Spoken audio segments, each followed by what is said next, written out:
అలాగే అమ్మ, ఈ సంవత్సరంలో కుంభరాశి వారికి ఎలా ఉండబోతుంది, వాళ్ళు చేసుకోవాల్సిన పరిహారాలు ఏంటి తెలియజేయండి అమ్మ.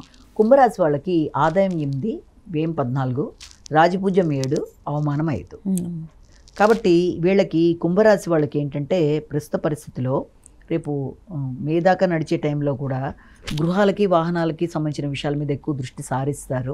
కొనుగోలు చేద్దాం అనుకుంటారు కానీ అది ఇలా ఆగుతూ రావడం అనేది, దానివల్ల అది ముందుకు వెళ్ళలేక ఖర్చులు మాత్రమే అవుతున్నాయని చెప్పి బాధపడ్డాం, వృత్తిలో ఎక్కువ శ్రమ పడ్డాం, ఆర్థిక విషయాల్లో ఆశించిన బలం లేకపోవడంతో బాధపడ్డా. వన్స్ మే దాటిన తర్వాత మాత్రం వీళ్ళకి ఆలోచనలు చాలా చక్కగా ఉంటాయి, చక్కగా ఫలిస్తాయి. ఆర్థిక సంబంధమైన విషయాల్లో కూడా వీళ్ళు కొన్ని నిర్ణయాలు తీసుకుంటూ ముందుకు వెళ్ళడానికి చేసే ప్రయత్నాలు అనుకూలంగా ఉంటాయి. ముఖ్యంగా రావాల్సిన లాభాలు లేట్ అయినా వస్తాయి.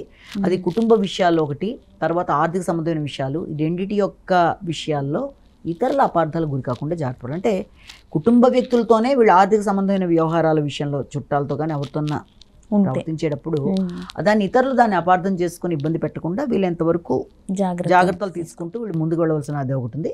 వీళ్ళకి ఏలినాటి శని ప్రభావం ఇంకా ఉంది కాబట్టి ఈ యొక్క కుంభరాశి వాళ్ళకి ముఖ్యంగా ఆర్థిక, తర్వాత మాటలు, ఆర్థిక విషయాలు, కుటుంబ విషయాలు, వీటన్నిటిలో కూడా ప్రతి పనులు వాయిదాలు పడడం కానీ, సమస్యాత్మకంగా ఉండడం కానీ, ఇలాంటి వాటికి ఆస్కారం ఉన్నట్టుగా ఉన్నప్పటికీ కూడా ఎలాగైనా సరే అటు గృహ నిర్మాణం విషయంలో కానీ, లేకపోతే గృహాలని మారుదాం అనుకున్న విషయాల్లో కానీ, విద్యా సంబంధమైన విషయాలు కానీ అవి వాళ్ళకి అనుకూలంగానే ఉన్నాయి.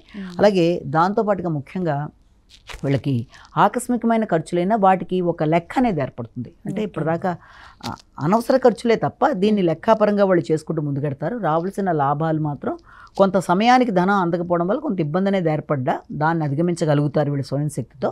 ముఖ్యంగా ఈ రాహుకేతువుల వల్ల మాత్రం మాట్లాడేటప్పుడు చాలా జాగ్రత్తగా ఉండాలి. ఫస్ట్ హాఫ్లో మే దాటిన దగ్గర నుంచి మాత్రం మీకు ఏంటంటే మీ మీద మీకు నాయకత్వ లక్షణాలు, చేద్దాం అనుకుంటున్న కార్యక్రమాల్లో ఖచ్చితంగా కొన్ని నిర్ణయాలు తీసుకుని ఎలాగన్నా చేయాలనుకోవడం, సరిగ్గా ప్లాన్ చేసుకుంటూ ముందుకు వెళ్ళడానికి మీరు చేసే కార్యక్రమాలు, ఇవన్నీ కూడా చాలా వరకు అనుకూలంగా ఉంటూ ముందుకెడతాయి.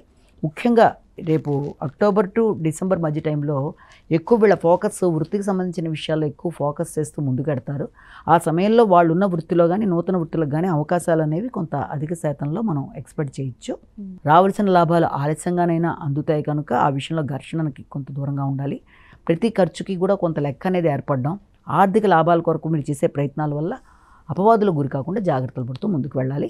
ముఖ్యంగా ఈ కుంభరాశి వాళ్ళు చేయవలసిన కార్యక్రమాల్లో ఇంకా ఏలినాటి శని యొక్క ప్రభావం ఉంది కాబట్టి శనికి సంబంధించిన దోష పరిహారాలు చేసుకుంటూ, హనుమాన్ చాలీసా ఒకటి చేసుకుంటూ, అలాగే దీంతో పాటుగా పనులు వాయిదా పడుతూ ఇబ్బందులు పడుతూ ఇలాంటివన్నీ కాబట్టి కోణస్థ పింగళ అని శనికి సంబంధించిన శ్లోకాలను కూడా పరిహారంలో చేసుకుంటూ ముందుకు వెళ్ళినట్లయితే చాలా వరకు అంటే లాస్ట్లో వచ్చేస్తుంది కాబట్టి దీన్ని అధిగమించడం అనేది వాళ్ళకి పెద్ద కష్టమేమీ కాదు.